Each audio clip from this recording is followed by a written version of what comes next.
adalah sisakan satu gerbong untuk kafe, ya kan, untuk ngopi, paling tidak di sini tuh untuk smoking area, Pak. Nah, karena banyak kereta ini tidak ada smoking area, Pak Bobi. Nah, paling tidak dalam kereta ini adalah satu gerbong. Saya yakin, Pak, saya yakin itu pasti bermanfaat dan menguntungkan buat kereta. Yang namanya transportasi umum itu adalah kawasan bebas rokok. Lebih baik diprioritaskan untuk misalnya ibu hamil, ibu menyusui, balita, lansia, kaum difabel. Untuk Bapak Ibu anggota DPR yang terhormat, saya mohon maaf, perannya kurang sinkron dengan program dari Bapak Presiden.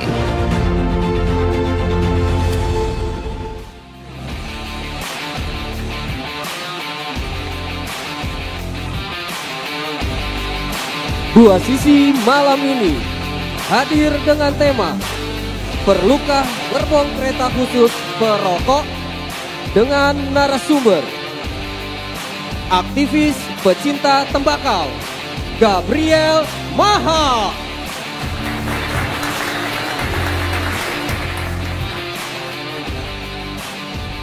Direktur Eksekutif Lembaga Studi Kebangkitan Bangsa Fahmi Budiawan,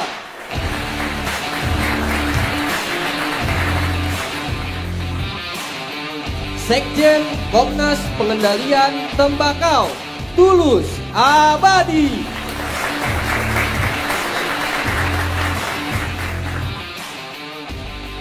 Pengamat Kebijakan Publik Universitas Indonesia Rian Nugroho,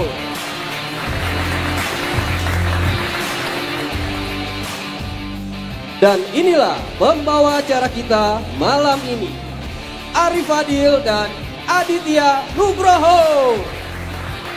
Apa kabar? Alhamdulillah kabar baik. Assalamualaikum warahmatullahi wabarakatuh. Selamat malam pemirsa, Anda kembali di program kebanggaan Anda Dua Sisi dengan dua host kesayangan Anda tentunya, Aditya Nugroho dan Arif Fadil. Nih, kalau kita lihat dalam 1, 2, 3, 4, 5, 6 banyak banget hari ini. Ini kayak Jakarta lagi rame ya teman-teman ya. Jakarta lagi rame, lagi banyak yang kumpul-kumpul ya, bener ya. Nah, kumpulnya di mana? Di gedung Dewan Perwakilan Rakyat. Apa tuntutannya? Gaji, betul, ya kan, tunjangan, ya kan, cukup fantastis katanya seperti itu. Betul. Nah, saya pikir udahlah ya kan, biar agak reda ini. Enggak reda dong, ya. Masih juga minta lagi gerbong khusus perokok gitu. Ada anggota dewan tuh yang tadi kita dengar tadi tuh udah ya, gitu kan. Ini apa lagi, Mbok, ya udah cooling down dulu gitu loh. Ini bisa minta-minta macam-macam ini nih, ya apa nggak masuk di nurul saya gitu, nggak masuk di nalar saya. Tapi kalau saya pikir sih masih masuk fikri, Vi. Masuk fikri. Iya. Karena kan kalau kita lihat gerbong khusus kereta tadi tujuannya masih baik lah. Nah, bisa menambah perekonomian kan, bikin kafe, bisa ngopi di situ, cukai bisa ngerokok di situ. Cukai, penerapan cukai. Coba, luar biasa 200 besar, kan? lebih triliun. Betul, 200 triliun lebih. Jadi kalau menurut saya nggak apa-apa dibandingkan, nanti orang sembunyi-sembunyi atau ketika kereta jarak jauh turun di stasiun, di peron ngerokok, ya mendingan dibuatkan saja supaya nggak mengganggu penumpang yang lain gitu, Pi. Kalau saya membayangkan kayak kereta zaman dulu, ya asapnya kan kemana-mana ya, nggak bisa dilokalisir ya. Gimana nanti kalau ada gerbong khusus? Kita ini masyarakat kan berhak mendapatkan udara yang bersih, udara yang jernih gitu loh, ya kan? Kenapa nggak anggota dewan itu misalnya gini, saya berteriak keras di gedung dewan ini, tolong pedulikan ibu hamil, tolong pedulikan anak-anak, mereka harus bebas dari segala asap rokok, gitu. Tapi kan kereta untuk ibu hamil, kemudian ibu menyusui, disabilitas, gerbong khusus perempuan sudah ada semua, Pi. Cuma belum ada gerbong khusus rokok, itu yang belum ada, Pi. Kayak ini semakin nggak kondusif saya sama Ohok. Kalau gitu kita pulang aja. Oh enggak ya, berarti kita langsung bahas malam ini dengan narasumber. Saya lihat tadi ada jagoan Anda luar biasa tuh sebelah sana. Ngeri nih. Tapi saya juga ingin mengundang Tulus Abadi. Bang Gabriel Maha, kami persilahkan. Bang Gabriel, silakan Bang Gabriel. Yang satu aktivis pecinta tembakau nih ya kan. Mas Tulus, apa kabar, Mas? Ya, jadi Mas Tulus ini sekarang Sekjen Komnas Pengendalian dan pecinta tembakau nih. Iya, dengan Mike, Bang Gabriel juga Pak Tulus dengan Mike. Saya ingin awal ke Mas Tulus nih. Mas Tulus, ada anggota DPR minta gerbong khusus perokok. Tadi saya ngobrol nih sama teman-teman dari Edan Sepur. Jakarta Surabaya 8 jam. Sebegitu nggak bisa tahan 8 jam nggak ngerokok. Bahkan kan di setiap stasiun berhenti 10 menit. Minta lagi gerbong khusus perokok. Tanggapan Anda? Saya kira yang diusulkan anggota DPR itu asal usul usil, ya. Apa coba dong? Asal usul usil. Ya. Dan saya katakan bahwa yang diusulkan itu ya itu hak mereka, hak dia, tetapi menurut saya dalam konteks ini sudah tidak ada isu. Seharusnya kan? Yang bukan seharusnya. Kenapa? Karena dari sisi regulasi, sosiologis dan ekonomi, saya kira sudah selesai. Apa regulasi bisa diingatkan nggak? Mungkin yang bersangkutan lupa mungkin dengan regulasinya. Ya, makanya, regulator lupa regulasi ini. Mungkin. Makanya di dalam rilis dan tulisan saya sebutkan bahwa ini usul yang sesat pikir. Asal usul-usil sesat pikir, Bang Gabriel. Karena apa? Karena sebenarnya regulasinya sudah selesai. Ya, di dalam Undang-Undang Kesehatan, di dalam PP tentang kesehatan, ratusan bahkan ratusan perda itu ada yang disebut dengan kawasan tanpa rokok, ya KTR. Nah, itu ada beberapa kategori. Nah, salah satunya adalah kawasan tanpa rokok di angkutan umum. Nah, di angkutan umum itu sudah clear, sudah 100%. Di situ disebutkan bahwa di angkutan umum tidak boleh ada smoking area, tidak boleh ada smoking room. Yang boleh smoking room atau smoking area ya ada dua, yaitu tempat kerja dan tempat umum. Yang lain tidak boleh, angkutan umum, kemudian fasilitas kesehatan, fasilitas pendidikan, tempat bermain anak, dan beberapa yang lain. Itu tidak boleh. Nah, yang masih dibolehkan, tapi dengan syarat tertentu, adalah tempat kerja dan tempat umum. Itu yang masih dibolehkan. Nah, itulah yang kemudian ketika ada usul begitu, itu artinya apa yang diusulkan adalah tidak mengerti regulasi. Ya, padahal DPR adalah pembuat regulasi dan levelnya undang-undang. Mosok dia nggak ngerti undang-undang, ya. Mosok nggak ngerti PP. Nah, ini yang kemudian kita sebut bahwa usulannya adalah anti regulasi, sesat pikir. Itu dalam konteks regulasi. Kemudian dalam konteks sosiologis, ini kan kalau kita bicara kereta api tanpa rokok, ya, itu kan sudah 15 tahun. Sejak zaman Pak Jonan menukangi di rut kereta api dan beliau dengan susah payah membebaskan kereta api tanpa rokok, dan waktu itu saya tulis di media, saya mendapatkan apresiasi dari beliau, dan kemudian inovasi-inovasi yang lain untuk meningkatkan keandalan kereta api. Ada transformasi pelayanan kereta api yang luar biasa, yang salah satunya adalah membebaskan dari asap rokok gitu. Nah, itu yang kemudian kondisi yang sudah sangat bagus, tapi kemudian ada usulan yang asal usul usil gitu. Dan dalam ketiga, pada konteks ekonomi, dalam arti bahwa dengan penerapan kawasan tanpa rokok di kereta api, alias dilarang merokok di kereta api, itu bukan berarti penumpang kereta api menyusut, tidak, ya. Bahkan sekarang kereta api menjadi angkutan favorit, ya, baik untuk yang edan sport tadi, yang KRL, ataupun kereta api antar kota atau jarak jauh, itu menjadi angkutan favorit. Bahkan pesawat sudah mulai berkurang karena kereta api banyak inovasinya, jalan tol juga mulai tergerus sedikit, gitu kan. Nah, saat ini dengan inovasi-inovasi yang dilakukan, penumpang kereta api tahun kemarin ya, 2024, itu jumlah penumpangnya sudah 32 juta. Jadi Anda mengkhawatirkan bila mana ini direalisasikan justru akan mengaburkan apa prestasi dan perolehan yang sudah kita capai selama ini? Iya, dan itu akan setback gitu kan. Ya, saya ingin ke Bang Gabriel sekarang ya. Bang Gabriel, tadi asal usul-usil sesat pikir, dikomentari dari berbagai aspek. Ada aturan di situ, sosial dan ekonomi. Bang Gabriel juga boleh menanggapi, silakan. Begini, aspirasi kata wakil rakyat itu kemarin itu kan aspirasi rakyat katanya kan. Dia sampaikan apa yang menjadi aspirasi rakyat. Aspirasi rakyat itu tidak bisa kita serta-merta mengatakan itu sebagai satu sesat pikir, ya kan? Dia dalam tugas dan fungsinya sebagai wakil rakyat itu harus mendengarkan itu dan ya kemudian dia menyampaikan. Sekalipun sebenarnya dia harus mengkaji dulu peraturan perundangan yang ada, ya.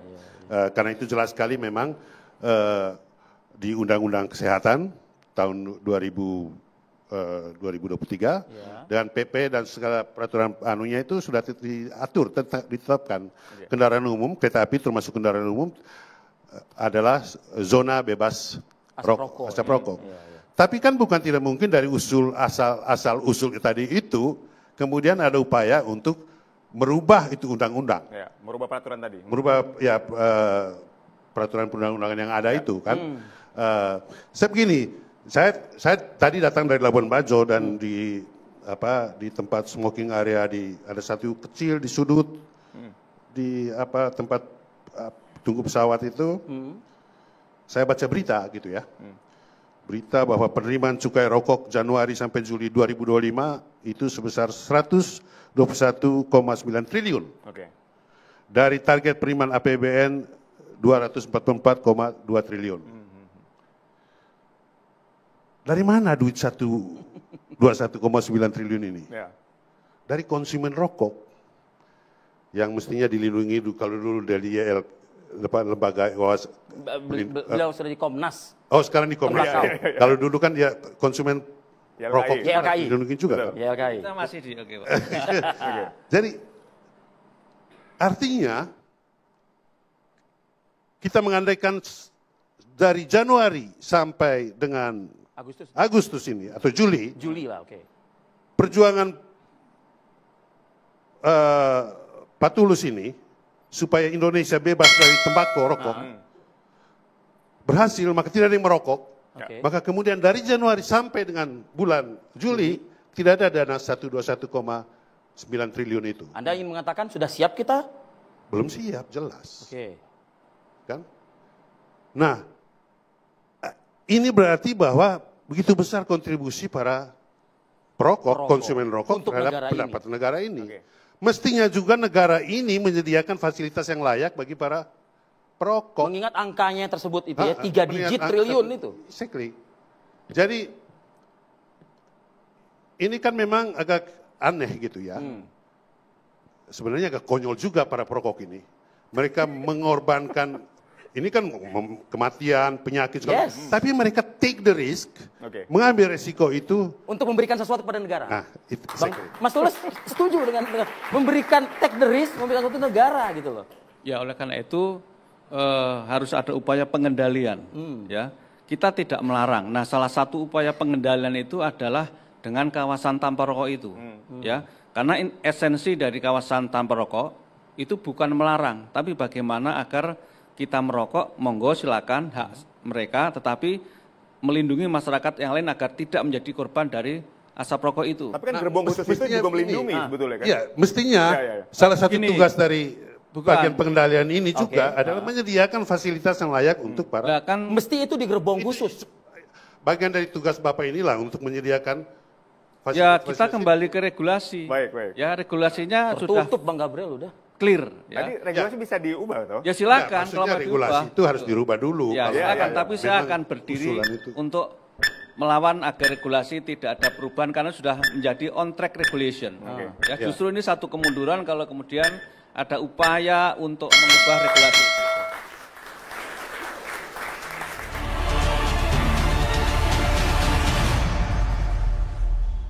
Apakah Anda sering merasakan nyeri di bagian leher dan pinggang? Sudah melakukan berbagai cara seperti pijat, koyo, dan minum berbagai obat namun belum berhasil? Waspadalah, penyakit syaraf terjepit mengintai Anda. Setelah sukses dengan Dr. Pillow generasi pertama, kini telah hadir generasi terbaru Dr. Pillow. Bantal terapi pinggang dan leher yang mengadopsi teknologi elektronik pemanas mutakhir menggunakan prinsip pelepasan energi panas dari batu turmalin. Dr. Pillow dilengkapi dengan 72 lempengan batu turmalin yang dapat memproduksi ion negatif yang berfungsi untuk mengurai asam laktat berlebih di dalam tubuh. Dr. Pillow memancarkan sinar far infrared yang meregenerasi cincin anulus tulang belakang yang dapat meredakan nyeri dan pegal-pegal. Waspadalah saat angkat beban berlebih, duduk terlalu lama, banyak berdiri, kerja membungkuk, nyeri tulang belakang, nyeri di leher, sering pusing, dan penyebab sakit yang luar biasa. Waspadalah saraf terjepit, jika dibiarkan akan semakin parah. Mulai dari sakit kepala, impotensi, stroke, hingga kematian. Dr. Pillow dapat digunakan di bagian leher yang bermanfaat untuk merelaksasi syaraf dan otot yang kaku penyebab sakit. Di bagian pinggang bermanfaat untuk mencegah sakit pinggang dan membantu penyembuhan saraf kejepit. Di bagian betis, bermanfaat untuk membantu merelaksasikan syaraf dan otot kaku akibat olahraga dan aktivitas yang berlebihan. Di telapak kaki, bermanfaat untuk membantu memijat titik-titik refleksi dengan sinar infrared jauh. Dr. Pillow memiliki pengaturan suhu yang dapat disesuaikan, sehingga nyaman saat Anda gunakan.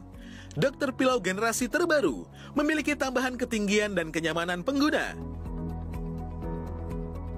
7 khasiat Dr. Pillow: mencegah dan membantu penyembuhan syaraf terjepit, membantu regenerasi tulang rawan di pinggang dan leher, menghilangkan pegal otot di pinggang dan leher, melancarkan peredaran darah di pinggang dan leher, meningkatkan suplai oksigen dan nutrisi ke otak, meningkatkan koordinasi syaraf tulang belakang, dan meningkatkan hormon endorfin. Dr. Pillow, solusi bantal terapi terbaik. Walkfit, sepatu kesehatan solusi bagi semua kesehatan kaki Anda. Walkfit bukan sepatu biasa, melainkan sepatu dengan beragam keunggulan. Diciptakan secara ilmiah oleh ilmuwan dan pakar kesehatan menggunakan teknologi modern, desain khusus sesuai kebutuhan kaki Anda. Walkfit dilengkapi dengan fitur kesehatan, menjaga kesehatan kaki serta menjaga struktur tulang belakang. Di dalamnya terdapat chip magnetik menghasilkan 500 gelombang setiap langkah kaki, berjalan sambil memberi pijatan, melancarkan darah, mengurangi keletihan dan kesemutan, mengurangi beban tekanan atau hentakan tubuh, sehingga dapat melindungi kaki, lutut, pinggang, serta punggung Anda. Walkfit menggunakan teknologi grafin yang menghasilkan bioenergi, sehingga dapat membantu meningkatkan fungsi motorik tubuh serta mengembalikan energi, menjaga keseimbangan tubuh agar tidak mudah terjatuh. Bahan Walkfit terbuat dari material molekul nano berventilasi dan antibakteri, sehingga dipakai tidak panas dan tidak berbau. Walkfit dilengkapi juga dengan insole healthy. Insole mengandung herbal Tiongkok absinthus dan mineral. Walkfit makin pakai, makin sehat. Kalau kita lihat dalam 1, 2, 3, 4, 5, 6 banyak banget hari ini. Ini kayak Jakarta lagi rame ya teman-teman ya. Jakarta lagi rame. Lagi banyak yang kumpul-kumpul ya bener ya.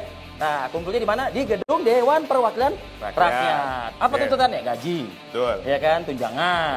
Ya kan, cukup fantastis katanya seperti itu. Betul. Nah, saya pikir udahlah ya kan biar agak reda ini. Enggak reda dong. Ya, masih juga minta lagi gerbong. Khusus perokok gitu.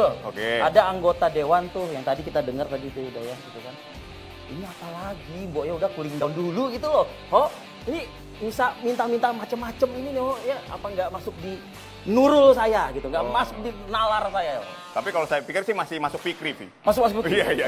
Karena kan kalau kita lihat gerbong khusus kereta tadi tujuannya masih baik lah. Nah, bisa menambah perekonomian kan, bikin kafe, bisa ngopi di situ, cukai bisa merokok di situ. Berapa cukai? Coba, luar biasa 200 besar. 200 lebih triliun. Betul, 200 triliun lebih. Jadi kalau menurut saya nggak apa-apa dibandingkan, nanti orang sembunyi-sembunyi atau ketika kereta jarak jauh turun di stasiun, di peron ngerokok. Ya mendingan dibuatkan saja supaya nggak mengganggu penumpang yang lain gitu, Pi. Kalau saya membayangkan kayak kereta zaman dulu, asapnya kan kemana-mana ya, nggak bisa dilokalisir ya. Gimana nanti kalau ada gerbong khusus? Kita ini masyarakat kan berhak mendapatkan udara yang bersih. Betul. Udara yang jernih gitu loh, ya kan? Kenapa nggak anggota dewan itu misalnya gini, saya berteriak keras di gedung dewan ini, tolong pedulikan ibu hamil, tolong pedulikan anak-anak, mereka harus bebas dari segala asap rokok. Gitu. Tapi kan kereta untuk ibu hamil, kemudian ibu menyusui, disabilitas, gerbong khusus perempuan sudah ada semua, Vi. Cuma belum ada gerbong khusus rokok, itu yang belum ada, Vi. Kayaknya ini semakin nggak kondusif saya sama Ohok. Kalau gitu kita pulang aja. Oh enggak ya, berarti kita langsung bahas malam ini dengan narasumber. Saya lihat tadi ada jagoan Anda luar biasa tuh sebelah sana. Wih, ngeri nih. Tapi saya juga ingin mengundang Tulus Abadi. Oke, Bang Gabriel Mahal, kami persilakan.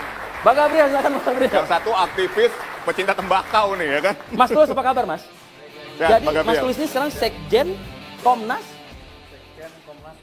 Pengendalian dan pecinta tembakau nih. Iya, dengan Mike. Bang Gabriel juga Pak Tulus dengan Mike. Saya ingin awal ke Mas Tulus nih. Mas Tulus, ada anggota DPR minta gerbong khusus perokok. Tadi saya ngobrol nih sama teman-teman dari Edan Sepur. Jakarta Surabaya 8 jam. Sebegitu nggak bisa tahan 8 jam nggak ngerokok. Bahkan kan di setiap stasiun berhenti 10 menit. Minta lagi gerbong khusus perokok. Tanggapan Anda? Saya kira yang diusulkan anggota DPR itu asal usul usil ya. Apa coba bilang? Asal usul usil ya. Dan saya katakan bahwa yang diusulkan itu ya itu hak mereka, hak dia, tetapi menurut saya dalam konteks ini sudah tidak ada isu. Seharusnya kan? Bukan seharusnya. Kenapa? Karena dari sisi regulasi, sosial.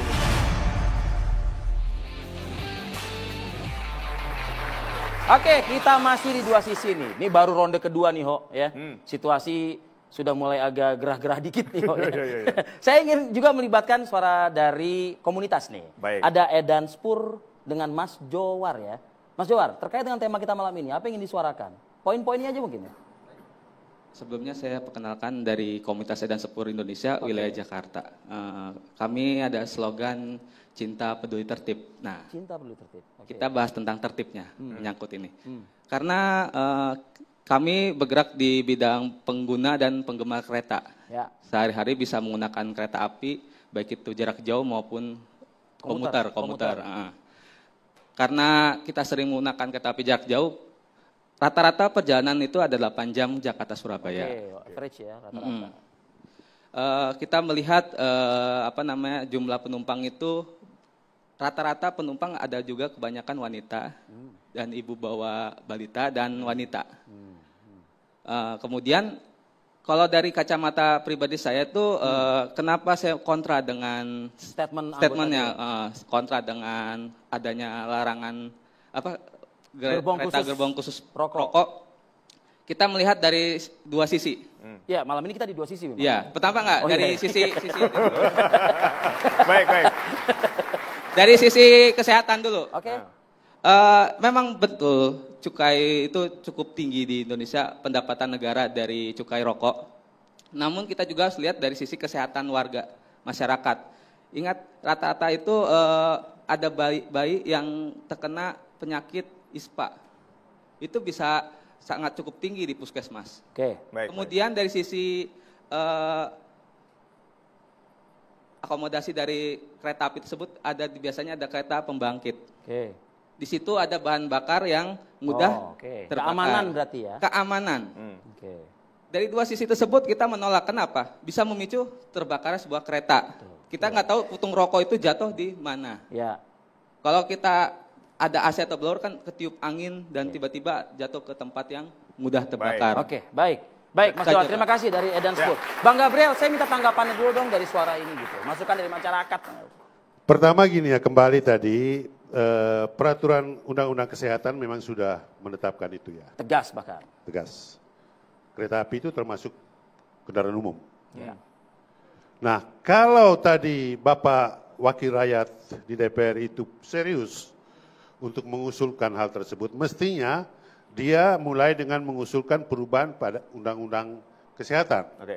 Kalau tidak salah di pasal 151 dan peraturan pelaksanaannya. Itu baru kita melihat bahwa hal itu sebagai hal yang serius. Nah, apakah perlu menyediakan fasilitas-fasilitas untuk para perokok termasuk kereta? Ya perlu saya kira.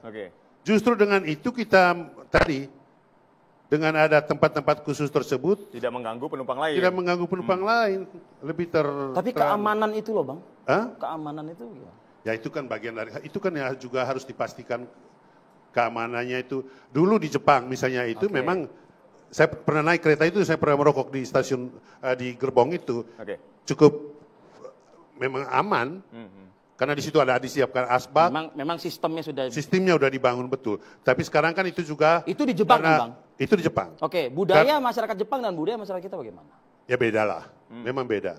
Tapi kan itu semua perlu edukasi kan. Proses itu kan perlu. Sama juga dengan fasilitas yang disediakan di tempat-tempat lain, kalau memang negara menjalankan kewajiban itu untuk para perokok yang sudah memberikan kontribusi bagi pendapatan negara. Begitu loh. Baik. Saya ingin ke Mas Tulus berarti ya. Mas Tulus, jadi tadi Anda begitu tegas menyatakan bahwa ya di tempat akomodasi transportasi umum itu tidak bisa sama sekali merokok. Yang bisa hanya di dua tempat umum dan tempat kerja. Ya. Betul, aturannya seperti itu. Ya, itu regulasi yang sudah fix dan itu sudah lama kita kawal agar di Indonesia tempat khusus yang tadi kita sebutkan itu adalah kawasan perokok secara mutlak, dalam arti di tempat situ tidak boleh orang untuk merokok, ya. Tapi masih diakomodir tempat umum dan tempat kerja itu masih boleh menyediakan dengan syarat tertentu. Baik. Ya, itu lagi-lagi pertama untuk aspek kesehatan tadi, seperti Edan sebut tadi, dan juga aspek safety. Kalau tadi Bang Gabriel mencontohkan Jepang, dulu ya boleh, tapi sekarang udah nggak boleh. Baik. Dulu pesawat juga boleh merokok, sekarang udah nggak boleh. Ya, karena apa? Karena aspek pertimbangan security di dalam perjalanan, bukan hanya melindungi perokok ataupun non perokok, atau juga yang kita lindungi adalah tenaga kerja di dalam. Jadi keselamatan perjalanan. Iya dong, itu yang utama. Sehingga pentingnya membebaskan asap rokok di dalam perjalanan, selain soal kesehatan khususnya bagi perokok pasif, adalah juga untuk aspek safety dari armada transportasi yang kemudian menyangkut keselamatan dari seluruh penumpang. Ingat, ada beberapa kasus di Indonesia dan juga di dunia, kapal Tampo Mas 2 itu tenggelam karena adanya orang merokok, kemudian apinya menyambar mesin kapal tahun 83. Kemudian sebuah pesawat di Spanyol ya tahun 73 itu juga jatuh menewaskan 125 penumpang karena ada penumpang yang merokok di toilet. Ya, di toilet pesawat yang kemudian asapnya kemana-mana dan kemudian akhirnya membakar itu. Tapi Mas Tulus, kalau misalnya mereka kita semua ini disosialisasikan sebagai yang tadi masukan dari Bang Gabriel, tentu kan bisa-bisa saja dong berarti.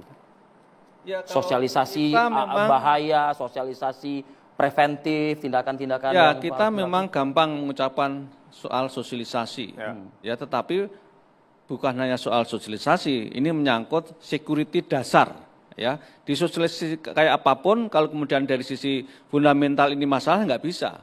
Yang bisa disosialisasikan kalau itu hal-hal positif yang kemudian bisa diubah ke lebih baik. Tapi kalau dasarnya sudah bermasalah nggak bisa dong. Karena tadi untuk melindungi manusia dari sisi kesehatan dan lain sebagainya, dan juga dari sisi safety. Itu yang tidak bisa dikompromikan dalam konteks mewujudkan adanya kawasan tempat rokok di angkutan umum. Ya. Di seluruh dunia sudah nggak ada. Tadi yang dicontohkan Bang Gabriel masa lalu, baik di saat terakhir naik kereta api di Jepang juga nggak ada. Apapun itulah Mas Tulus ya, tapi Bang Gabriel sepertinya juga amat menyayangkan ya Bang Gabriel. Menurut Anda yang saya tangkap, bila mana negara ini juga mendapatkan sumbangan dengan angka 3 digit triliun tersebut, tapi kok kita, Anda terutama dalam hal ini, seakan-akan tidak diperhatikan. Anda melihat seperti itu? Iya, begini loh. Ini udah lama sudah kita bicarakan soal isu tembakau, isu rokok ini, pengendalian tembakau tadi. Pertanyaan yang paling penting, yang mestinya ditanyakan dipersoalkan atau diperenungkan, dipikirkan oleh para wakil rakyat itu, apakah Indonesia punya kepentingan dengan tembakau, dengan segala industrinya? Kan? Atau mau lebih mengutamakan kepentingan agenda kesehatan publik? Sementara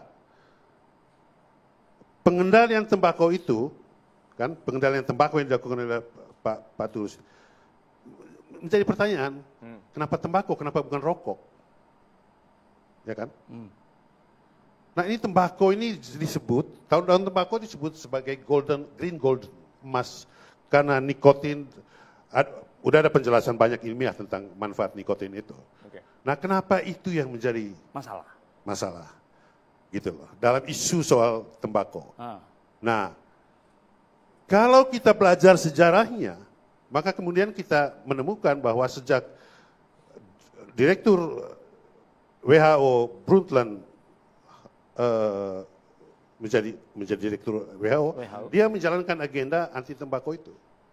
Dan itu disponsori oleh pihak-pihak korporasi farmasi multinasional yang menghasilkan produk-produk nikotin replacement therapy. Nah, kepentingan Indonesia itu di mana? Mau dukung ini produk nikotin saat ini yang berjalan apa menurut Anda? Atau yang tembakau ini? Saat ini yang berjalan menurut Anda apa? Yang luar biasa besar. Saat ini jelas kan Indonesia punya kepentingan dengan sumber pendapatan negaranya. Kalau sebenarnya gampang aja sebenarnya minta ke Pak Tulus, dorong pemerintah untuk nyatakan rokok sebagai ilegal. Nah, jadi jelas dan merokok tidak abu-abu ya? Nggak abu-abu. Kayak gitu gimana tawaran? Clear. Nggak ada ribut-ribut lagi kita. Selesai. Yang bikin ribut Bang Gabriel, bukan kita. Jadi saya kira tadi yang disampaikan Bang Gabriel, saya kira sudah lama disampaikan dan menurut saya itu ya halusinasi.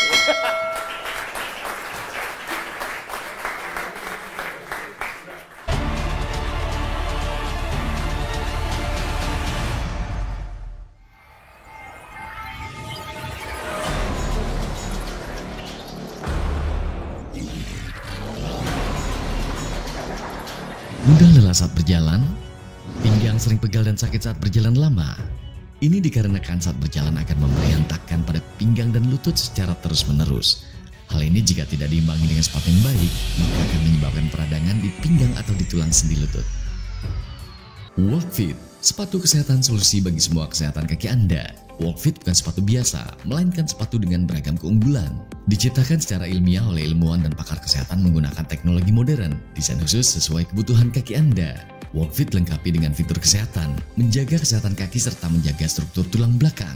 Di dalamnya terdapat chip magnetik menghasilkan 500 gelombang setiap langkah kaki, berjalan sambil memberi pijatan, melancarkan darah, mengurangi keletihan dan kesemutan, mengurangi beban tekanan atau hentakan tubuh, sehingga dapat melindungi kaki, lutut, pinggang, serta punggung Anda. Walkfit menggunakan teknologi grafin yang menghasilkan bioenergi, sehingga dapat membantu meningkatkan fungsi motorik tubuh serta mengembalikan energi, menjaga keseimbangan tubuh agar tidak mudah terjatuh. Bahan Walkfit terbuat dari material molekul nano berventilasi dan antibakteri, sehingga dipakai tidak panas dan tidak berbau. Alas sepatu terbuat dari material EVA, ethyl vinyl acetate berkualitas tinggi, elastis serta tahan aus, melindungi kaki dari cedera, lentur dan empuk, efektif melindungi tulang kaki. Anti-slip, menjaga resiko tergelincir, sangat ringan, hanya 180 gram, seperti berjalan di udara. Walkfit dilengkapi juga dengan insole healthy. Insole mengandung herbal Tiongkok absinthus dan mineral, sehingga terhindar dari infeksi kulit, kaki pecah-pecah, berjamur, ataupun bau. Insole memiliki titik akupunktur magnetik menghasilkan far infrared yang dapat meningkatkan suhu di dalam darah dan merefleksikan kaki. Di saat berjalan dapat membakar kalori lebih banyak, dapat membantu melangsingkan tubuh. Manfaat Walkfit menjaga kesehatan kaki dan struktur tulang belakang, mengurangi keletihan kaki saat berjalan, mengurangi pegal linu, melancarkan peredaran darah, meningkatkan fungsi motorik tubuh, melangsingkan tubuh, meningkatkan metabolisme dan kualitas hidup. Makin pakai, makin sehat. Sangat praktis sekali dengan menggunakan sepatu Walkfit saat beraktivitas, saat berjalan-jalan, saat ke kantor, saat berolahraga. Sudah mendapatkan manfaat kesehatannya. Ubah setiap langkah menjadi energi dengan Walkfit. Makin pakai, makin sehat. Kawasan tanpa rokok di angkutan umum. Nah, di angkutan umum itu sudah clear, sudah 100%.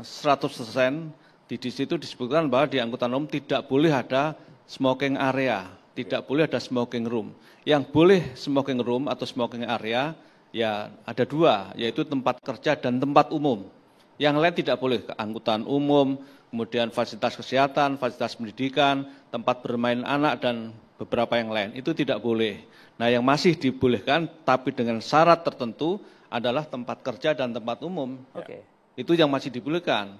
Nah, itulah yang kemudian ketika ada usul begitu, itu artinya apa yang diusulkan adalah tidak mengerti regulasi, ya. Padahal DPR adalah pembuat regulasi dan levelnya undang-undang. Mosok dia nggak ngerti undang-undang, ya. Mosok nggak ngerti PP. Nah, ini yang kemudian kita sebut bahwa usulannya adalah anti regulasi, sesat pikir. Itu dalam konteks regulasi. Kemudian dalam konteks sosiologis, ini kan kalau kita bicara kereta api tanpa rokok, ya, itu kan sudah 15 tahun. Sejak zaman Pak Jonan menukangi di rut kereta api dan beliau dengan susah payah membebaskan kereta api tanpa rokok, dan waktu itu saya tulis di media, saya mendapatkan apresiasi dari beliau, dan kemudian inovasi-inovasi yang lain untuk meningkatkan keandalan kereta api. Ada transformasi pelayanan kreatif yang luar biasa, yang salah satunya adalah membebaskan dari asap rokok, gitu. Nah, itu yang kemudian kondisi yang sudah sangat bagus, tapi kemudian ada usulan yang asal usul usil, gitu.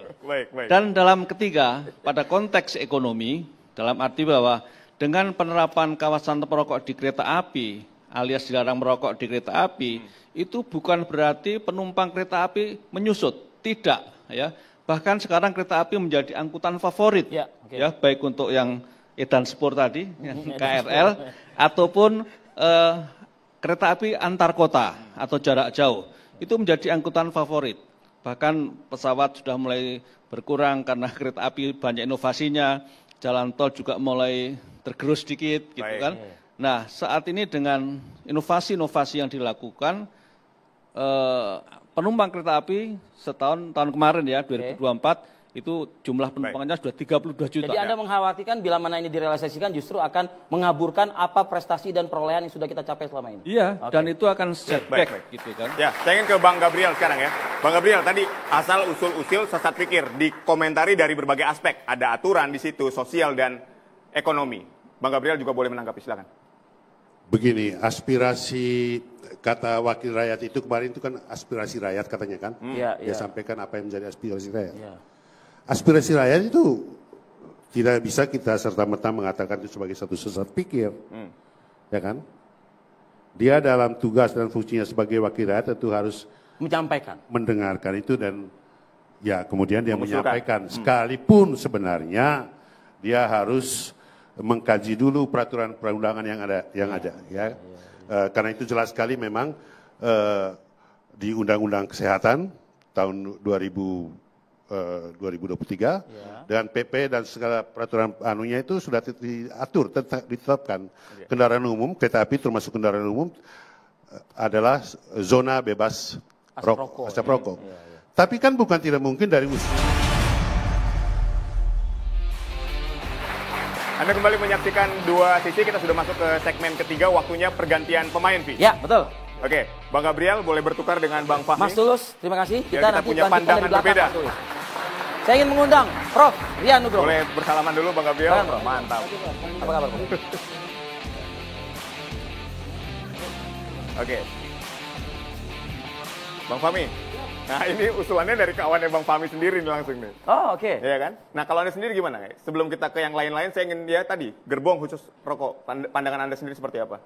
Tadi kita sudah mendengar pandangan dari Bang Gabriel. Kalau pandangan saya hari ini sebenarnya, datang ke sini ini dalam rangka, sebenarnya tidak pro dan kontra sebenarnya. Oke. Saya datang ke sini karena ada usulan ini ceritanya. Ceritanya kan double-nya Pak Nasim ini banyak petani tembakau. Banyak petani tembakau. Jadi catatannya itu ada 2,3 juta di Indonesia ini petani tembakau. Termasuk tempat istri saya di Lombok sana. Baik. Itu penghasil tembakau. Nah ini kan ada aspirasi nih. Jadi mungkin disampaikan kebetulan sama KAI. Ya sudah, akhirnya kejadian ribut begini nih. Padahal sebenarnya nggak perlu ribut begitu. Kan begitu. Dan data perokok kita ada sekitar 70 juta orang. 70 juta orang ini yang mau ngomong itu sedikit sekali. Kenapa? Takut. Bukan takut sih sebenarnya. Takut terhadap regulasi tadi itu? Sebenarnya sudah paham dengan regulasi itu. Kalau dilarang merokok, ya sudah. Kayak saya ini perokok, tapi saya ya sudah kalau dilarang merokok saya nggak akan merokok. Begitu. Regulasi dan dampak kesehatan aja bahkan udah paham banget. Tapi kan sebelumnya kan Anda menyimak tadi kan. Ini masih gray area kan maksudnya kan gitu kan? Betul, gray area sebenarnya. Undang-undang ada, tegas diimplementasikan. Tapi faktanya masih 3 digit kepala 2 triliun rupiah. Kalau saya nggak akan bilang itu cukainya apanya, nggak mau bilang ke situ. Saya lebih, ini ada aspirasi kecil, kelompok kecil. Berapa juta petani? 2,3 juta. 2,3 juta petani. Ada perokok. Perokok yang usul ini itu kecil sekali.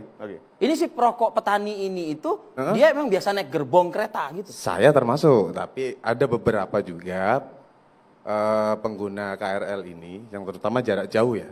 Terutama jarak jauh itu, dia mungkin karena malu-malu, tidak mau ngomong, akhirnya curi-curi. Ya kejadiannya begitu, buang puntung sembarangan dan sebagainya. Itu fakta ya? Baik. Faktanya begitu. Oke, saya ingin ke Pak Rian kalau gitu. Pak Rian, seberapa masukan ini perlu di follow up gitu loh? Minimal oleh anggota dewan tadi lah begitu. Jadi begini, saya bukan pengamat loh ya, saya pengajar. Iya. Pengamat tuh cuma lihat dia doang gitu. Jadi kebijakan publik itu ngatur publik. Tapi ketika masuk ke ranah privat, termasuk namanya KAI, itu yang namanya DPR, teman DPR tadi, itu hanya pada level untuk memberikan masukan. Betul. Tidak bisa mempengaruhi. Sehingga nanti keputusan itu pada yang namanya eksekutif KAI. Nah, pertimbangan-pertimbangan itu tentunya dengan melihat apakah efisiensinya dan macam-macam. Termasuk misalnya, ini ekstrimnya ya. Kemudian marah semua perokok nih ya, petani marah semua. Di dapilnya misalnya, anggota dewan tersebut. Mungkin trade off-nya adalah diberikan, misalnya trade off-nya, diberikan kereta khusus merokok cuma harganya 2 kali. It could be gitu ya. Loh, Jadi kenapa dimahalin, Bro? Loh, ini kan masalah pilihan KAI kan, bukan kita kan. Jadi korporasi punya korporat. Jadi nanti nggak adil lagi dong. Masa buat petani perokok mahal. Ini kan keputusan korporasi loh. Ini KAI itu entes yang mandiri loh. Kita sering kali mengatakan pemerintah bisa ngatur semuanya. Nggak boleh. Ada batas-batas di mana pemerintah nggak boleh ngatur. Ini ngatur publik ya. Tapi ketika masuk organisasi korporasi, keluarga, sekolah, ini harusnya dibebaskan mandiri. Tentunya ketika membuat dia pertimbangannya macam-macam tadi. Ini yang kadang-kadang kita lupa. Kedua, ini masalah kita sering kali abai ya. Kita bermain di kata-kata sekian ratus triliun gitu kan dari cukai kan. Masalah bukan sebesar itu. Masalah adalah karena kebijakan pemerintah sendiri tidak cukup cerdas membangun yang lain. Sehingga yang lain nggak maju gitu loh. Coba ya, seandainya cukai rokok itu 200 triliun gitu ya. Yang lain nyumbangnya 500 triliun. Kan gak masalah kan. Karena nggak bisa membangun yang lain aja. Terpaksa jadi nomor 1. Dan untuk diketahui suka nggak suka, rokok cukai ini memang sudah jadi kuat sejak zaman penjajahan Belanda. Kan udah ada kan. Nah ini nggak pernah pemerintah kita sadar bahwa ini harus ada pengimbangnya. Kalau nggak diperas terus, udah diperas dimarahin kan, udah gitu, gini-gini kan. Problemnya yang dilematis. Makanya kebijakan publik itu tidak sekadar mengatur, tetapi tahu batasnya. Kedua, tahu namanya public policy itu mengatur perilaku. Contoh ya, jadi misalnya gini, tujuan public policy itu mengatur perilaku warga agar jadi baik. Mungkin saya salah, saya belum riset ini ya. Rata-rata teman-teman saya, sahabat saya yang, tapi bukan yang mungkin lain ya. Para perokok itu punya satu habit yang itu susah. Itu apa? Mereka nggak toleran. Hajar bleh gitu loh. Nah ini bagaimana membentuk ini? Ini teorinya ya. Sehingga dengan demikian membuat kebijakan publik itu nggak serta-merta ya atau tidak. Abu-abu, bukan abu-abu, ada namanya itu step wise-nya gitu. Nah kembali ke sini, apa yang kami Sosolon. Apa yang kita kerjakan? Permintaan dari kawan kita, sebut kawan aja lah. Ya. Kan beliau kan wakil saya, kan saya yang diwakili kan. Lebih tinggi, saya punya derajat kan. Jadi beliau berbicara itu hanya bisa sebagai wakil masyarakat. Bukan sebagai anggota dewan. Kalau kemudian karena anggota dewan dia bisa menekan direksi KAI, ya tidak boleh. Karena apa? Itu ranahnya privat. Makanya sifatnya masukan saja kan di situ. Iya, sama yang lain-lain juga. Saya kalau gitu ingin mengkonfirmasi ke Mas Fahmi. Anda perokok? Mohon maaf. Saya perokok. Oke, Anda tidak bisa diatur. Tadi kan Pak Aryan ngomong gitu, perokok tidak bisa diatur. Kalau tidak ada tulisan smoking. Ya ngerokok kita. Ngerokok kita. Oh, baik. Artinya aturan yang tidak tegas tadi, yang abu-abu tadi. Yang jelas ketika saya ada tulisan no smoking, saya tidak akan masuk ke dalam itu. Saya tidak akan. Tapi tadi Anda bilang ada mungkin beberapa oknum sudah ada tulisan tapi masih nyuri-nyuri. Tadi Anda bilang seperti itu. Bukan nyuri-nyuri, mereka keluar. Jadi ketika saya ini pengguna kereta, saya tadi dari Demak ke sini, saya naik kereta. Saya lihat ada yang keluar, ada yang merokok ketika di keluar di peron ya, di peron ya. Oh, oke. Itu aja sih sebenarnya. Itu memang masih boleh ya, jadi bukan pelanggaran. Tidak, iya, di stasiun boleh kan berarti? Boleh, tapi di stasiun boleh. Soal itu boleh.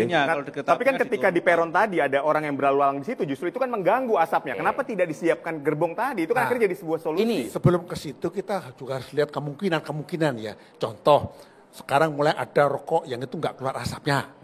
Nah itulah sebabnya namanya kebijakan rokok. Ini nggak sesimpel ya dan tidak. Ada kemungkinan perubahan ke depan ya. Nah ruang-ruang ini mesti dieksersis oleh masing-masing. Tapi kalau kita lihat yang satu hal lagi adalah kita harus lihat tren ke depan. Contohnya ya, saya lihat sekarang perilaku habit teman-teman perokok udah mulai disiplin juga mengenai tempatnya. Tapi habit adalah dunia bergerak kemana gitu loh. Contoh kita kalau mau lihat kereta api yang ini ada bulenya itu kan ya. Apakah di internasional itu acceptable apa enggak? Nah pertimbangan-pertimbangan itu dilihat sama-sama. Tapi ketika dilihat sebagai sebuah kontribusi, di mana kontribusinya petani juga gimana diurusinya gitu. Jadi itu loh masalah itu. Betul. Kalau petaninya itu. Kalau petaninya itu, makanya ini ada 2,3 juta petani tembakau. Ini kalau industri tembakau ini sudah beralih, negara seperti apa? Kan gitu aja pertanyaannya. Negara mau gimana ini nih, ada petani dengan 2,3 tadi itu, keluarganya itu terbebani ketika mereka beralih ke pekerjaan lain. Negaranya kayak apa? Itu aja sih. Dan negara juga membutuhkan pendapatan tadi ya, 224 kalau soal itu saya tidak mau ke situ, itu urusannya. Ini maksudnya ancaman Mas Fahmi? Bukan. Saya mau nanya aja. Ini ada 2,3 juta petani. Ini ketika mereka sudah tidak bertani tembakau, Mereka itu mau kemana? Mau kemana? Mau bekerja seperti apa? Itu aja. Memang tidak mudah, ada betul. Contohnya ya di segitiga emas Burma itu ya Thailand tuh, mereka dulu menanam opium. Ketika itu dilarang, mereka juga bingung. Jadi terus terang saya katakan public policy. Nah itu yang tadi disampaikan di segmen sebelumnya, ini belum ada larangan kan terhadap tembakau, ya artinya mereka masih tetap beroperasi kan. Nah, Tarian. isunya begini, contoh nih ya, contohnya.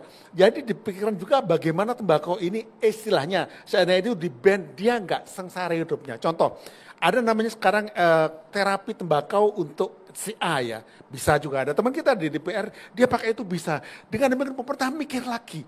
Jadi bukan semata dia, tapi ini pikir gimana gitu loh. Karena jangan sampai bikin sengsara semuanya gitu loh. Oke. Jadi harus banyak kreativitas yang dilakukan oleh pemerintah.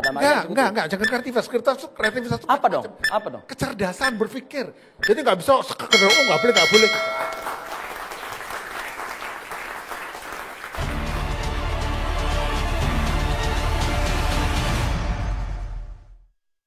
Apakah Anda sering merasakan nyeri di bagian leher dan pinggang? Sudah melakukan berbagai cara seperti pijat, koyo, dan minum berbagai obat namun belum berhasil? Waspadalah, penyakit syaraf terjepit mengintai Anda. Setelah sukses dengan Dr. Pillow generasi pertama, kini telah hadir generasi terbaru Dr. Pillow.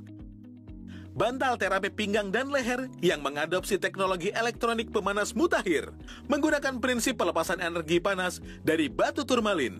Dr. Pillow dilengkapi dengan 72 lempengan batu turmalin yang dapat memproduksi ion negatif yang berfungsi untuk mengurai asam laktat berlebih di dalam tubuh. Dr. Pillow memancarkan sinar far infrared yang meregenerasi cincin anulus tulang belakang yang dapat meredakan nyeri dan pegal-pegal. Waspadalah saat angkat beban berlebih, duduk terlalu lama, banyak berdiri, kerja membungkuk, nyeri tulang belakang, nyeri di leher, sering pusing, dan penyebab sakit yang luar biasa. Waspadalah saraf terjepit. Jika dibiarkan akan semakin parah. Mulai dari sakit kepala, impotensi, stroke, hingga kematian. Dr. Pillow dapat digunakan di bagian leher yang bermanfaat untuk merelaksasi syaraf dan otot yang kaku penyebab sakit. Di bagian pinggang bermanfaat untuk mencegah sakit pinggang dan membantu penyembuhan saraf kejepit. Di bagian betis bermanfaat untuk membantu merelaksasikan syaraf dan otot kaku akibat olahraga dan aktivitas yang berlebihan. Di telapak kaki bermanfaat untuk membantu memijat titik-titik refleksi dengan sinar infrared jauh. Dr. Pillow memiliki pengaturan suhu yang dapat disesuaikan sehingga nyaman saat Anda gunakan. Dr. Pillow generasi terbaru memiliki tambahan ketinggian dan kenyamanan pengguna. 7 khasiat Dr. Pillow: mencegah dan membantu penyembuhan syaraf terjepit, membantu regenerasi tulang rawan di pinggang dan leher, menghilangkan pegal otot di pinggang dan leher, melancarkan peredaran darah di pinggang dan leher, meningkatkan suplai oksigen dan nutrisi ke otak, meningkatkan koordinasi syaraf tulang belakang, dan meningkatkan hormon endorfin. Dr. Pillow, solusi bantal terapi terbaik. Kami ada slogan cinta peduli tertib. Nah, cinta peduli tertib. Okay. Kita bahas tentang tertibnya, menyangkut ini.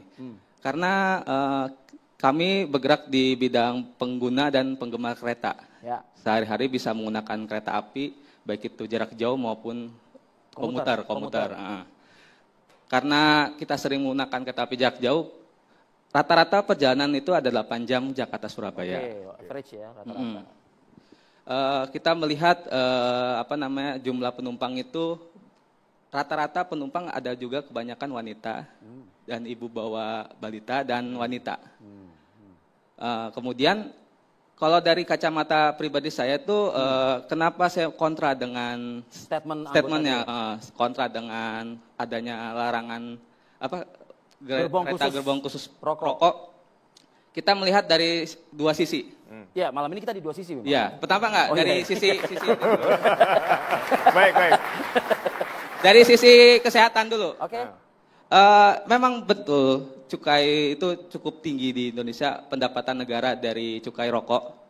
Namun kita juga harus lihat dari sisi kesehatan warga, masyarakat. Ingat rata-rata itu ada bayi yang terkena penyakit ISPA. Itu bisa sangat cukup tinggi di puskesmas. Kemudian dari sisi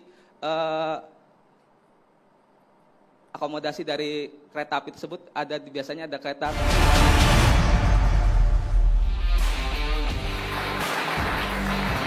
Anda kembali di dua sisi. Saya ingin ke Mas Tulus yang tadi udah siap dengan mikrofonnya. Tadi kan ini dikatakan ya ada 2,3 juta petani tembakau yang memerlukan ya pekerjaan sebagai petani tembakau tadi diimplementasikan dengan rokok tadi kan. Kemudian juga menurut Bang Gabriel ada pendapatan 234 triliun di situ dari rokok. Nah, sedangkan aturannya mempersulit itu. Jadi kan seolah-olah ada dua hal yang saling bertabrakan, yang ada disonansi kognitif di situ. Nah, Anda menilainya seperti apa? Ya, regulasi kita itu masih sangat akomodatif, ya, karena Indonesia tidak meratifikasi FCTC, Framework Convention on Tobacco Control. Nah, dengan adanya regulasi yang akomodatif itu, justru kebijakan-kebijakan yang diambil masih memperhatikan aspirasi-aspirasi dari petani, dari industri segala macam. Bahkan pemerintah kita itu sebenarnya terlalu kompromistis. Ya. Nah, dalam konteks cukai, ya cukai memang sebagai instrumen pengendali. Kita akan terus mendorong agar cukai makin dinaikkan, makin dimahalkan. Agar apa? Agar ini menunjukkan kehadiran negara untuk melindungi konsumen, melindungi masyarakat. Dalam konteks cukai itu memang dibebankan kepada konsumen agar masyarakat mulai mengendalikan konsumsinya dan pada titik tertentu berhenti karena ada ongkos kemahalan seperti namanya bank mahal. Tapi efek ekonominya gimana? Yang tadi petani tembakau tadi ketika mulai membatasi petani tembakau itu nanti kalau misalnya memang sudah pada titik tertentu berhenti kan banyak bisa migrasi ke komoditas yang lainnya dan itu kalau didampingi pemerintah dengan serius dan sebenarnya di Jawa Tengah itu sudah mulai itu bisa jalan. Karena ini kan kesalahan kita ketika kemudian tembakau dijadikan hanya rokok. Mungkin pada titik tertentu nanti tembakau bisa dipakai untuk yang lain. Di Jerman saya baca tembakau diteliti sebagai ekstrak anti kanker. Ya. Inilah yang kemudian negara harus betul-betul komprehensif di dalam pengendalian tembakau pada titik-titik yang diakomodir di dalam undang-undang. Tapi kita, Indonesia itu negara yang masih akomodatif sekali. Ini yang harus kita tingkatkan. Oke, saya ke Bang Gabriel. Bang Gabriel, dimahalkan. Setuju? Begini, kalau kita baca konvensi pengendalian tembakau itu, memang ada kebijakan-kebijakan atau strategi untuk menaikkan harga lewat teks, lewat macam-macam. Ya. Tapi pertanyaannya selalu, saya pinjam ungkapan dari filsuf Romawi ini, qui bono? Pertanyaan itu mempertanyakan ada kepentingan apa di balik agenda-agenda yang nampak di depan mata kita itu, ya kan? Kepentingan apa sebenarnya? Itu yang mestinya harus ditelisik. Nah, kebijakan-kebijakan itu sebenarnya kalau kita lihat sejak awal lahirnya agenda pengendalian tembakau itu di rejimnya Brundtland 98 tahun 1998 itu semua untuk kepentingan dari produk yang menggantikan tembakau, nikotin replacement therapy. Karena itu juga tidak akan di-stopin itu pengguna rokok. Karena mereka adalah juga market dari nikotin replacement therapy. Pasarnya di situ. Indonesia itu market yang dianggap sebagai market yang besar untuk produk-produk nikotin replacement therapy, NRT, yang tidak dihasilkan di Indonesia loh. Kita hanya jadi negara distributor aja. Jadi tujuan marketing untuk produk-produk itu. Nah itu yang mesti diteliti dengan cermat untuk menentukan kebijakan-kebijakan itu. Posisi kita itu di mana? Kepentingan bangsa Indonesia itu di mana? Gitu loh. Karena itu juga misalnya lewat Bloomberg, prakarsa Bloomberg. Dana-dana itu dana-dana apa itu? Apakah bukan bagian dari PR atau bagian dari marketing? Untuk produk-produk itu siapa sumber dananya? Itu semua mesti diteliti dengan cermat, objektif untuk mengetahui mana. Saya selalu beginilah, kepentingan bangsa ini di mana, gitu loh. Itu yang harus menjadi pertanyaan para wakil rakyat. Oke, gitu. Pak Rian? Jadi betul nama program ini, dua sisi. Public policy pasti punya dua sisi yang itu bertentangan. Dan tugas kita bukan mengaku, tapi memilih yang terbaik di antara dua dan kemudian memilih pilihan-pilihan lain. Contoh ya, ini salah satu ilustrasi yang tadi disampaikan Jerman betul. Kita juga bagaimana kita mengembangkan riset khusus untuk pengembangan khusus petani ya. Petani itu nanti akan lebih mampu gunakan produk tobakonya untuk health. Kemudian mungkin ada perkembangan lagi sebuah sistem di mana rokok itu gak keluar sama sekali asapnya, gak ada baunya. Riset-riset itu bisa didanai juga dan jadi bagian pilihan lain juga. Sehingga dengan demikian kebijakan anti rokok akan berbeda barangkali. Jadi bukan masalah pro kontra, bisa nggak kita mengatasi kerumitan yang dualistik ini. Nah hal ketiga adalah saya sepakat ya masalah tadi. Jadi gini, rokok ini bukan masalah simpel juga. Ini isu global gitu loh, perkelahian. Coba berapa waktu lalu kan tiba-tiba kita punya industri makan sama siapa gitu kan, hilang aja. Tapi kita juga nggak bisa serta-merta mengatakan bahwa rokok itu menjadi industri yang itu padat karya. In a very short time kan 1 tahun ke depan. Kalau mau itu udah AI semua, habis itu pekerja itu. Nah di antara kerumitan inilah kita mulai berpikir lagi. Makanya saya ajarkan public policy itu bukan kerjaan gampang, bukan kerjaan yang simpel, maka harus mikir gitu ya. Petani yang sudah sekian tahun, puluh tahun bahkan sudah turun-temurun keluarga mereka itu, siapkah mereka untuk bergerak, move on untuk meninggalkan yang lama ini dengan teknologi atau mungkin inovasi-inovasi baru gitu? Kalau pemerintah hadir pasti siap. Bukannya kata saya nggak siap. Kenapa? Kenapa nggak siap? Karena belum ada teknologi baru untuk mentransform itu. Dia ganti sama jagung, habis nilainya. Padi nggak bisa. Jadi ini challenge. Apalagi juga. kalau misalnya sudah di kepala, nih cuannya lebih gede yang ini loh padahal nah gitu. Nah itu dia Mas Fahmi, itu bisa nggak? Satu tambah lagi ya. Tembakau itu adalah basis politik dari partai tertentu loh itu.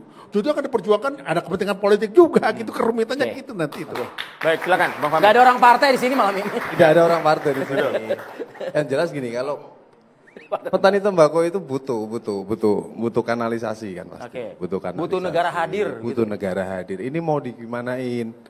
Saya ini rata-rata petani tembakau itu ya dia hanya ngelola lahan sekitar cuma 1 hektar.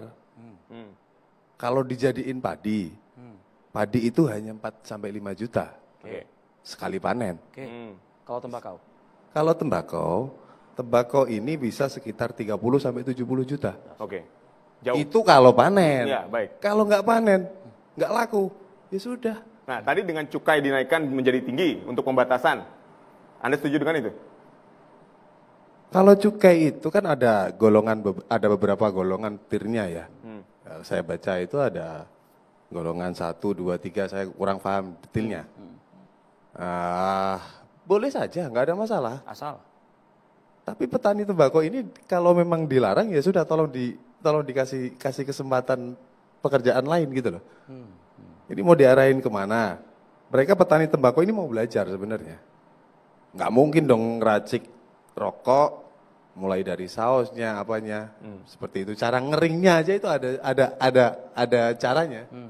Kurang lebih seperti itu sih. Oke, artinya kalau misalnya negara hadir, ya tentu mereka akan bergerak juga begitu. Tapi sekali lagi untuk gerbong khusus perokok belum saat ini untuk dibutuhkan saat ini. Ada gerbong khusus untuk ibu hamil pun saya setuju.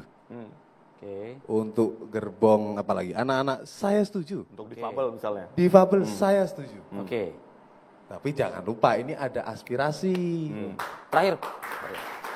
Jadi lagi-lagi nanti kita melihat bagaimana KAI mempertimbangkan. Perlu nggak? Maksudnya begini, itu cost-nya masuk apa enggak? Bukan, cost-nya masuk enggak? Ini ekonomi loh, bukan perlu enggak perlu. Masuk enggak secara bisnis dia? Kalau dia membebani bisnis dia, maka pertimbangannya bukan barangkali tidak. Kenapa? It another cost. Karena pada akhirnya yang menanggung cost siapa? Ya korporasi. Misalnya katakanlah ya, si direksinya kemudian nambah gerbang ini menjadi turun revenue-nya kan. Dia akan dipotong oleh bos lebih tinggi lagi. Bisa Menteri BUMN atau Bendahara. Jadi terserah kepada pulang tadi. Nah ini hanya masukan-masukan aja. Tapi kalau secara in ratio, dalam waktu kira-kira setahun 2 tahun ke depan masih belum bisa. Kenapa? Trennya di situ trennya. Regulasi kita sudah cukup ketat ya, Mas Tulus ya prinsipnya. Sudah cukup ketat, tinggal kita implementasikan aja kan begitu. Betul, dan saya kira tidak perlu ada gerbong khusus merokok, karena justru akan membuat satu kemunduran dan kerugian sosial ekonomi yang sangat tinggi. Baik. Ya. Terima kasih untuk semua narasumber pada malam hari ini. Kita ajak untuk bergabung bersama kami di tengah, Bang Gabriel. Ikut bergabung bersama kami. Jadi itu tadi ya, Pi. Ini obrolan ini ya itu tadi. Bukan kita juga, saya tidak merokok nih. Ya. Sekali lagi ya, saya tegaskan, saya tidak merokok. Tapi itu tadi, karena ada aspirasi, ada usulan sifatnya tentang gerbong merokok ini, kita diskusikanlah malam ini dari dua sudut pandang. Jadi biar pemirsa yang menilai tentunya. Oke. Apapun itu, suara dari wakil rakyat, harapannya adalah apa teman-teman? Suarakanlah yang menjadi memang kepentingan rakyat dan publik pada umumnya. Saya Arif Fadil. Dan saya Aditya Nugroho pamit undur diri. Saksikan terus Dua Sisi setiap Kamis pukul 8 malam waktu Indonesia Barat. Terima kasih dan sampai jumpa.